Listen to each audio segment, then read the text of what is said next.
یہ اچانک ہو کیا گیا؟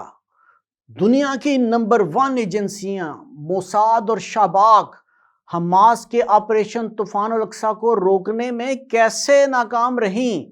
یہ دنیا کے سب سے ترقی یافتہ ملک کے خلاف راتوں رات کون سی ایسی فورس تھی، کون سی ایسی فوج تھی کہ اس نے سب کو اس پوائنٹ پر جانے پر مجبور کر دیا کہ جہاں پر شکست اور پھر شکست ہی نظر آتی ہے۔ وہ کون تھے جو اچانک گھسے اور انہوں نے اندر گھس کر، یعنی اسرائیل جیسے ترقی یافتہ ملک کے اندر گھس کر ہزاروں لوگوں کو یرغمال بنا لیا؟ ناظرین، میں ہوں زید ملک اور آپ دیکھ رہے ہیں پروگرام سراغ رسم۔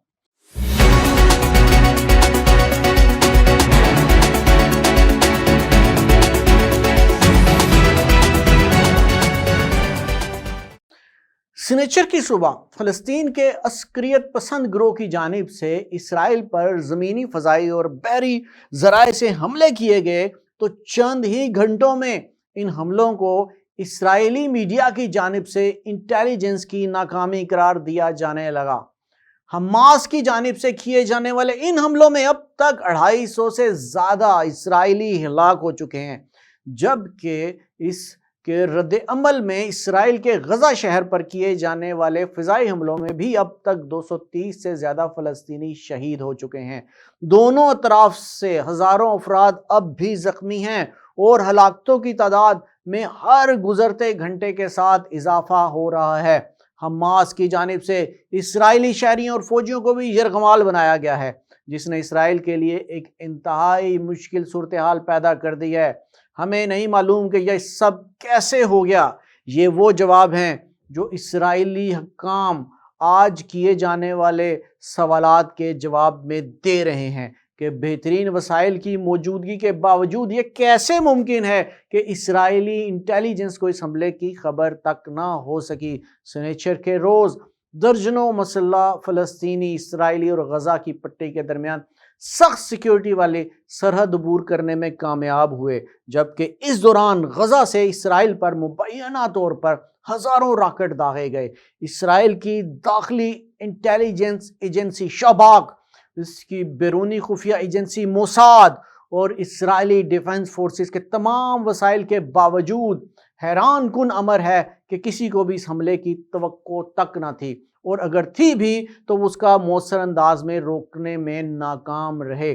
اسرائیل کے پاس پورے مشرق وسطیٰ کی سب سے زیادہ وسائل والی اور وسیع انٹیلیجنس سروس ہے۔ ان کے مخبر اور ایجنٹ فلسطینی عسکریت پسند گروہوں کے علاوہ لبنان، شام اور دیگر ممالک میں بھی موجود ہیں۔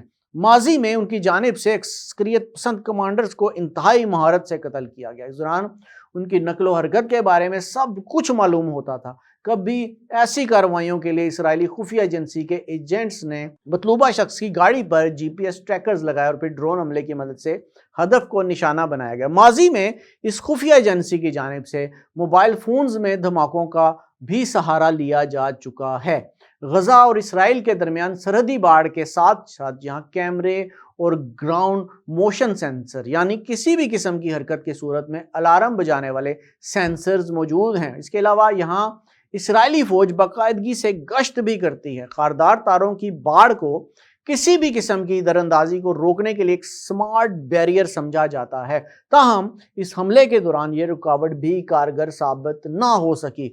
حماس کے عسکریت پسند اس راستے سے نہ صرف اندر داخل ہوئے بلکہ انہوں نے خاردار تاروں کو کاٹا اور اس راستے کے ذریعے یا پیراگلائڈرز اور سمندر کے ذریعے اسرائیل میں داخل ہوئے۔ اس طرح کا پیچیدہ اور مربوط حملہ کرنے کی منصوبہ بندی کرنا، جس میں پہلے راکٹس کو ذخیرہ کیا گیا اور پھر ہزاروں راکٹ فائر کیے گئے اور یہ سب اسرائیلی فورسز کی ناک کے نیچے سے گزرنا، اس سے حماس کی لاجواب آپریشنل سیکیورٹی کے لیول کا اندازہ ہوتا ہے۔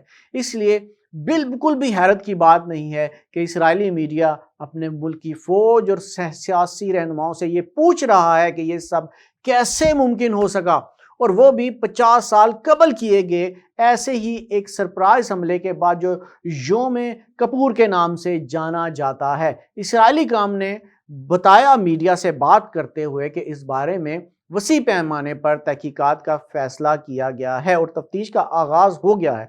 ان کے مطابق یہ کئی سالوں تک جاری رہ سکتا ہے، تاہم اس وقت اسرائیل کے سامنے اس سے بھی زیادہ مشکل فیصلے کرنے کا وقت ہے۔ سب سے پہلے تو اسے اپنی جنوبی سرحدوں میں دراندازی کو روکنے کے بارے میں سوچنا ہے اور حماس کے عسکریت پسندوں سے اسرائیلی علاقوں پر حاصل کیا گیا کنٹرول واپس لینا۔ یہ اسرائیل کے لیے انتہائی مشکل ٹیکنیکل صورتحال ہے۔ اسرائیلی یرغمالیوں کی غزہ اسرائیل سرحد کے قریب کم از کم 2 جگہوں پر موجودگی اسرائیل کو ایک ایسی مشکل صورتحال میں ڈال دیتا ہے جس میں کوئی بھی آپریشن آسان نہیں ہے۔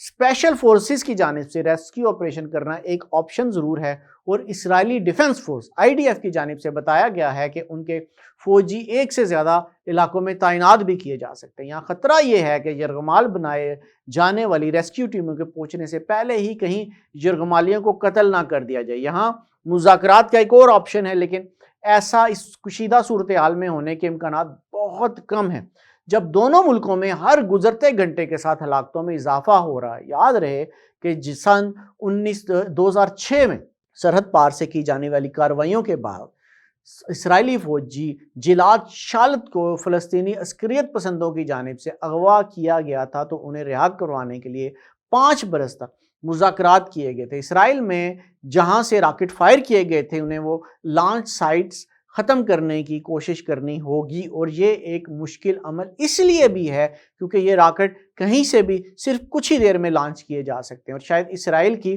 سب سے بڑی پریشانی یہ ہے کہ وہ ان لوگوں کو کیسے روکے جو حماس کی جانب سے ہتھیار اٹھانے اور عسکریت پسند تنظیم کا حصہ بننے کی پیشکش قبول کر رہے ہیں۔ یہ بھی کہ مغربی کنارے میں پھیلنے والی شورش پر کیسے قابو پائے اور لبنان کے ساتھ شمالی سرحد پر حزب اللہ جنگجوؤں کے خلاف کیسے کارروائی کرے۔ اور ہمارے پاس ایک اطلاع یہ بھی آئی ہے کہ اسرائیل نے لبنان کے اندر بھی بمباری کی ہے اور وہاں پر بھی حملے شروع کیے ہیں تاکہ حزب اللہ کے جنگجو بھی آگے نہ آ سکیں۔ اس وقت اسرائیل کے اوپر بہت سارے خدشات بھی منڈلا رہے ہیں، مشکل صورتحال میں اسرائیل موجود ہے، اور حماس نے اپنے جنگجوؤں کے ذریعے اتنی زبردست کارروائیاں کی ہیں کہ انہوں نے دنیا کے سب سے زیادہ لیٹسٹ ٹیکنالوجی کے حامل ملک کو وقتہ ڈال دیا، اور یہ ثابت کر دیا ہے کہ اگر ایمان کی قوت ہو تو ناممکن کو بھی ممکن کیا جا سکتا ہے۔ اللہ پاک فلسطین کے مجاہدین کو حفظ و امان میں رکھیں اور وہ جو کر رہے ہیں انہیں کامیابی عطا فرمائیں۔ اس دعا کے ساتھ اللہ حافظ۔